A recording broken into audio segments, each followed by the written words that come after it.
Peut-on se libérer du passé? Thèse. L'histoire, qu'elle soit collective ou individuelle, n'est pas une fatalité. On peut se libérer du passé. Antithèse. Nous sommes déterminés par l'histoire et les événements du passé décident de notre destinée.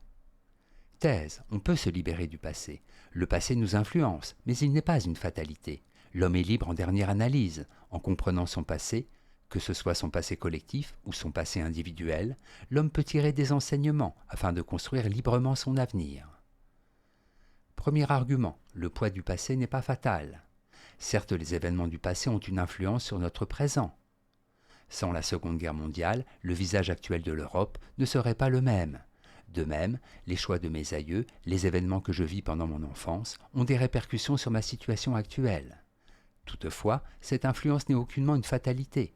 Chaque génération est libre de modeler son présent et de préparer son avenir selon ses désirs.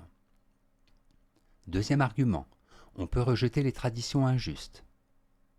À la Révolution française, les hommes du XVIIIe siècle ont mis fin au régime féodal qui durait depuis des siècles et ont instauré de nouveaux principes de gouvernement.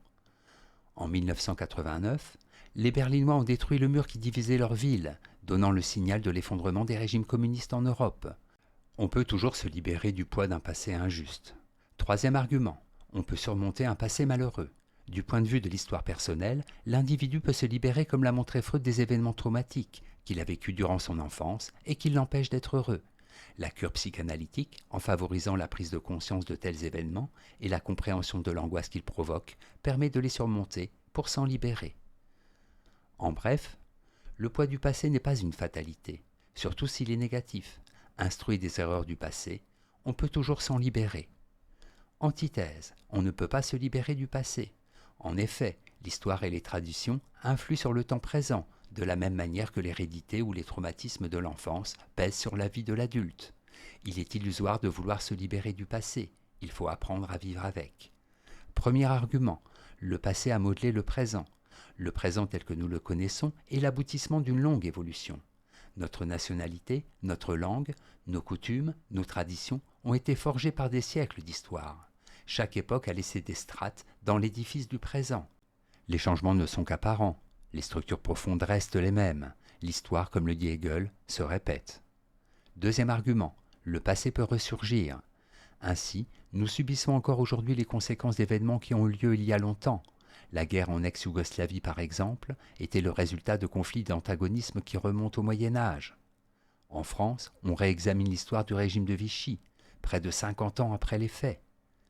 L'on ne peut occulter le passé. Tôt ou tard, il ressurgit. Troisième argument, le passé nous marque.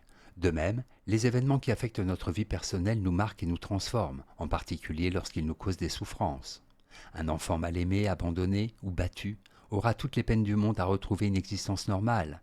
Celui qui a vécu des deuils ou des événements traumatiques sait que l'on ne peut se libérer d'un passé tragique. En bref, le passé forge le présent à notre insu. L'on ne peut oublier le passé, surtout lorsqu'il est douloureux, il finit toujours par ressurgir. Synthèse. Que l'on parle d'histoire collective ou d'histoire individuelle, nous sommes marqués par notre passé, certes, mais pas au point d'en être prisonnier et de devoir le subir comme une fatalité. L'on peut se libérer d'un passé difficile à assumer, pour autant que l'on accepte de se réformer et de faire acte de volonté. Du point de vue individuel, se libérer du passé peut vouloir dire rompre avec certains atavismes ou certaines habitudes familiales délétères. Du point de vue collectif, cela peut vouloir dire imposer de nouvelles normes, accepter que les ennemis d'hier deviennent des amis, renoncer à certaines ambitions, modifier les mentalités. Dans tous les cas, on ne se libère du passé qu'en l'assumant et en agissant pour construire un nouvel avenir. En revanche, si on nie le passé, si on l'oublie, si on l'ignore, il finit toujours par se rappeler à notre souvenir. Notes et commentaires. Traumatisme. Freud découvre que les malades névrotiques qui viennent le consulter ont tous vécu pendant l'enfance des événements qui les ont traumatisés et que leur mémoire a refoulés. Atavisme, hérédité de certains traits biologiques et, par extension, hérédité des idées et des comportements. Citation. L'histoire ne se caractérise ni par le changement ni par l'action pure et simple du passé. Elle est définie par la reprise intentionnelle du passé par le présent. Jean-Paul Sartre, situation 3.